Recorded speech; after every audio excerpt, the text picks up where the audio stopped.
Hi everyone and welcome to my YouTube channel. I'm Roland Tagufa and today we're going to discuss our part 2 of our discussions regarding stairs. Last time on our previous tutorial we have discussed all these basic rules of stairs and its component. We discussed about run, we discussed about this support and landing and all the components of these stairs. And now today in our tutorial we're going to discuss everything about the components of the railings. We will examine this railing component in greater depth. Now guys, before we continue, if you are new to my channel, please don't forget to like, share, and subscribe. Alright guys, let's get started.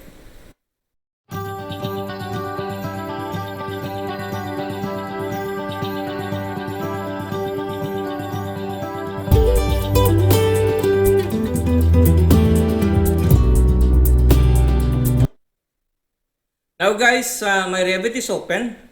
Next that I will do is we're going to create a new project. So I'll create a new project, and in new project there is template file, and then I'm going to choose this metric architectural template, and then create new, then project, and then OK.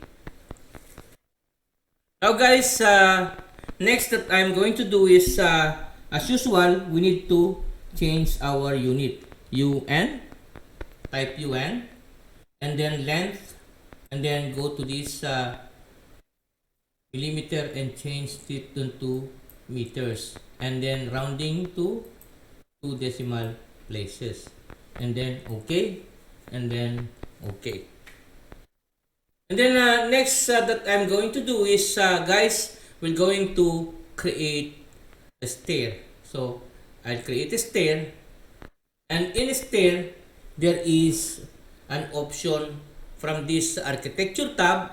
There is an option of rail.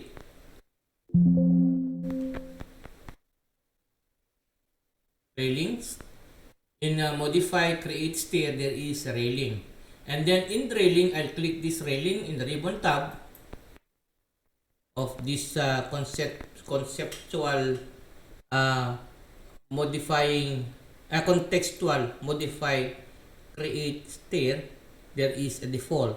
You can choose a default. It's either you will choose 900 mm pipe and 101 mm pipe, and there is also a glass panel default pipe. This is also the same as here in our symbol. So I'll just select this 900 mm pipe, and then we'll have the two position. One is thread and one is stringer. Thread means that your railing will sit on the thread, or that landing of our stairs. And then the other one is a stringer. This one is a stringer, it's the support. Your rail will sit on this stringer. So it's let's choose this thread, and then OK. Then what I'm going to do is just go to this run, and then this is straight. I'll go to this straight, and then just run. Make this riser 22 risers, and then finish this, finish edit mode, and then we'll go to this 3D view, and in 3D view I'll show you this is sitting on that thread there, sitting on this thread. This is our rail, and our rail is at the top of our thread. And then another thing, we're going to make again another one. I go to level 1, and then again in architecture, then in this ribbon tab I will choose this rail, and then again I'll go to this modify contextual ribbon. I just click this rail again, and then I'll choose this stringer, and then OK. and then again draw a line, center line, and then 22, and then let's finish this, and then go to 3D, and there it is sitting on these stringers. So guys, since our topic is about rail, then let's examine of this railing component in greater depth. We will examine it in depth. We'll make an in-depth study of that railing. So now I am in this architectural tab, and then I'm going to choose this railing.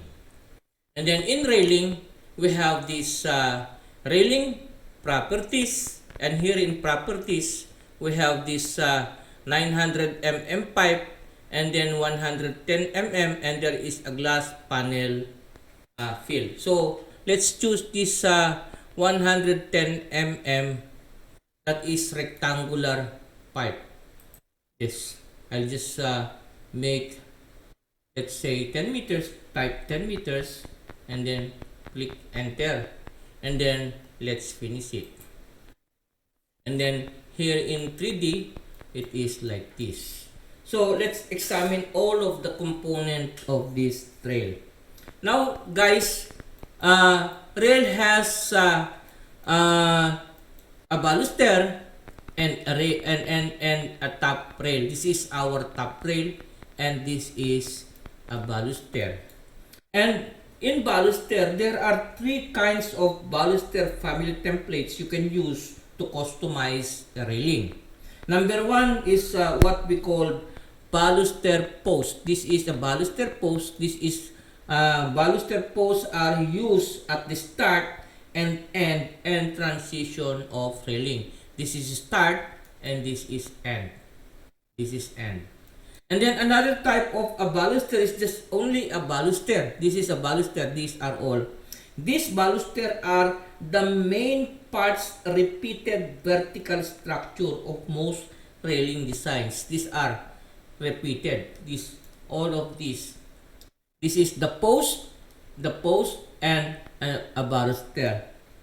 And the third type of a baluster is a baluster panel.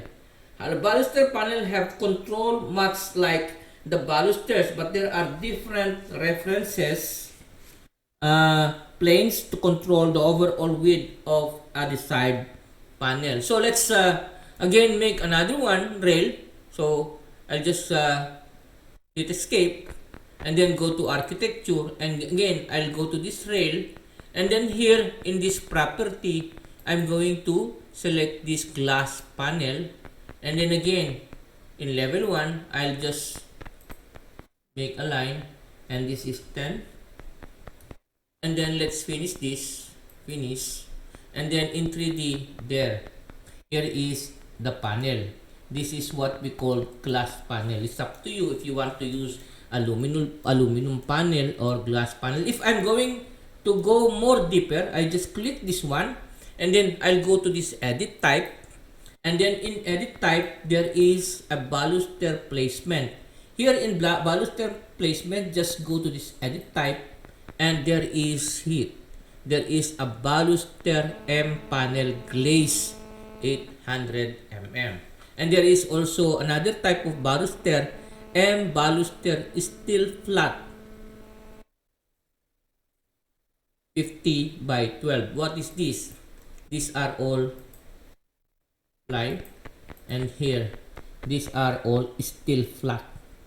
This is flat, this is flat, and here we have the panel. So let's go more deeper. So let's examine this type. So this type, I'll go to this, this is a railing, and here we have only railing and 110 mm height. This is what we call the top rail. The top rail is a separate component of a rail type. That is to say, it will not appear in the edit rail dialog box. Instead, you will find the top rail settings in the type properties of the railing, and they consist only of a height and a type. This is a railing, and this is the height, 110 mm height. I'll go to edit, and here you can see family, system, family, railing, and this is the type, 110 mm. That is height of this. We name it type, but actually this is the height. As you can see, you go to this top rail, and in top rail we have this height, 1.1 meter height, and then type rectangular, 50 by 50 mm. Okay, and again, let's go more deeper. Here we'll need to examine this construction. We have construction, top rail, handrail. There is two, and there is again handrail 1 and handrail 2, and there is identity. All of these things we're going to discuss it one by one in depth. We will discuss it. Now first that I'm going to discuss to you is this one, rail structure non-continuous. So in this interface, you can insert rails defined by profile families. By the way, guys, all rails are comprised of only profile. Profile is the most basic component used to model a railing.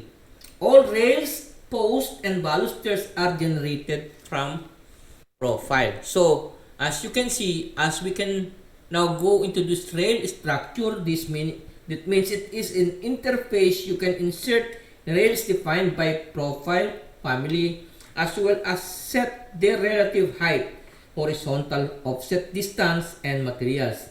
These rails are considered non-continuous because they will be inserted by any baluster.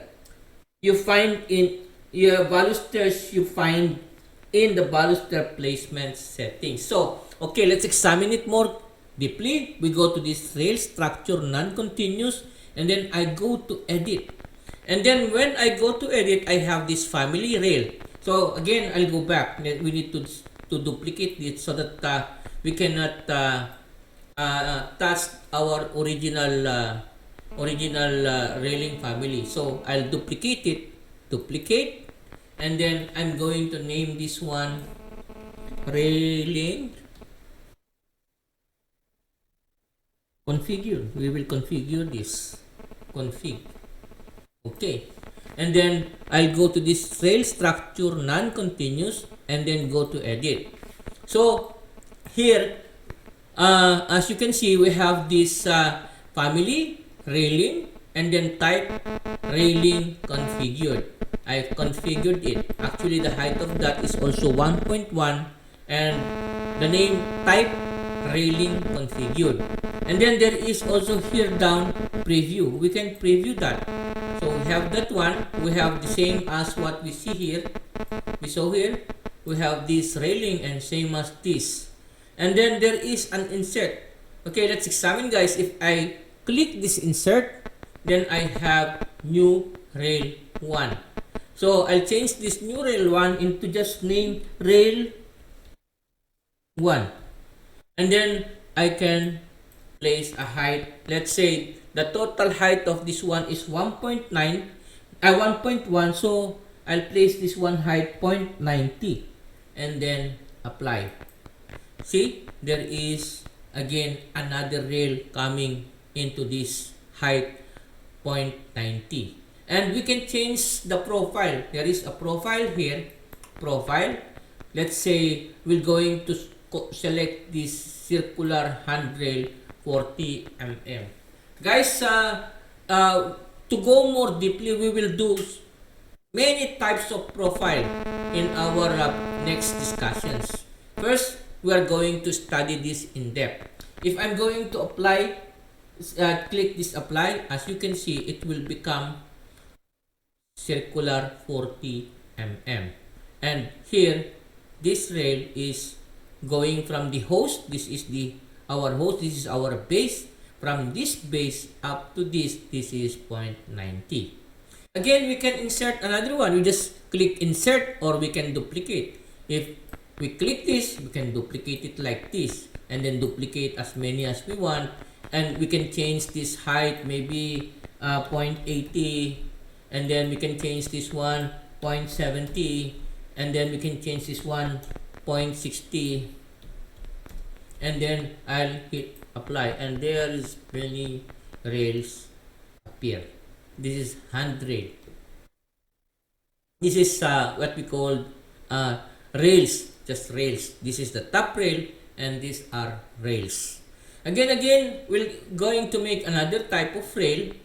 I'm going to insert another one and then bring it down, and here I'll name this one rail number 2, and then I place this one at 0.20 height, and then I'll just again select another type. This is 40 circular, and then apply. Now what I'm going to do is I'm going to delete this, delete, and then delete, and then delete. And then I have two types of rail. I apply it, and there is our two types of rail. Next that I'm going to do is we can select a material also. Let's go to material, and then in material I'll just type steel. We can select any steel we want, so we can select this stainless steel, and then OK, and then apply, and then again here also we can place it also stainless steel, then OK, and then apply, and then OK, and then apply, and then OK. We already have. And then next that we're going to discuss is the baluster placement. So baluster placement, as you can see, if I'm going to open this, as you can see, we have there are options for the main pattern. Here is the main pattern, and the post. This is the post, and an option for how the baluster will be used on the stairs. Main pattern is where you can assemble or all your baluster type and then space and host them accordingly. So let's apply it. So I'm going to this main pattern. So I'll go to this one. As you can see, this is our what you call start baluster post, and this is an end, and here this is just a baluster. As here you have this baluster, and it is hosted, the base is hosted onto this one. Our we don't have a host, this is just only sitting on the ground. So we can change this. The base, we can place it as rail pattern 2, rail 2, and this top rail, we can change it also, as I can change it to rail 1 and then apply it there. Again, we can change this offset, top offset. We can make a top offset if we want. If I'm going to make this top offset, you see na, I place it 0.1, apply. There's going up, and then make it 0, 0, then apply. Then again, I can place a distance. Here, this is our distance. Here, our distance is 0.27. If I'm going to place this 1.5, and then apply, there. It is 0.5 distance of each baluster. Again, there is an option of duplicate. So I can duplicate this, duplicate, and then I can bring it down, and here same, we're gonna use the baluster of same baluster family, but here what I'm going to do is I'm going to change this one into rail 1, and then base of host, I'll place it there at host, and then the top I will change it to rail 2, and then I'm going to make this 1.20. Apply. As you can see, there is a baluster applied from this hose going to this rail 2. You can say, let's say I place it 0.1, apply, and then okay, and then apply, and then okay. There it is, our baluster. Okay guys, let's cut this railing discussions. This railing discussions is very long, and we're going to continue again tomorrow. We're going to discuss again about these railings tomorrow. This is our that is our part 2 of discussions of railings. Okay guys, see you on my next video. Until we meet again, Fir Melenge. Bye bye.